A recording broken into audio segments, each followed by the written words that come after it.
Hei! Tänään aamu TV:ssä jutellaan mopoista!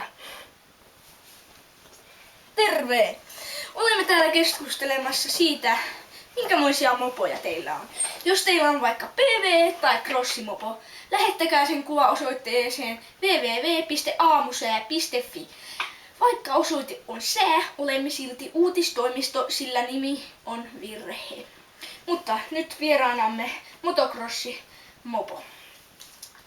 Mopo, voisitteko kertoa, anteeksi, hain mikin. Oho.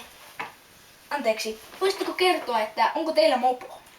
No minulla on semmonen crossimopo. Minä olen harrastanut crossiajoa 10-vuotiaasta lähtien. Selvä. No minä taas olen todella hyvä crossaamaan. No, minullakin on mopo. Mutta mitä mieltä ovat uutisten katsojat? Onko heillä mopoja tai haluaisivatkohan he kenties sellaiset? Mitä sanoo insinöörimme Crossi? No kyllä ne varmaan ne jotkut pikkulapset haluaa semmosia hienoja crossimopoja. Joo. No kuinka kalliita nämä crossimopot oikein yleensä ovat uutena? No, miten sitä nyt sanois? En tiedä. Joo, en tiedä nyt tällä hetkellä. Okei. No entäs käytetyt? No, ne on yleensä se 900 €. Selvä. Mutta eikö se sitten riipu koosta? No, Ei. Vai riippuuko siis? no, Kertokaa nyt vain suora vastaus. no.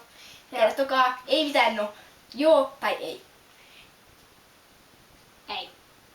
Ei se kyllä ihan siitä riippu. Eli maksaako 900 sellainen minimopo, muovinen, ja myös 900 sellainen jättimopo? No, semmonen Ei mitään no, vaan vastaus. jättimopo voi vasta olla semmonen, Näin korkea. no, Niin suunnilleen. voi. Ja sitten se on yleensä se 900, mutta jos on muovisista lastenmopoista, niin se on yleensä jotain 50.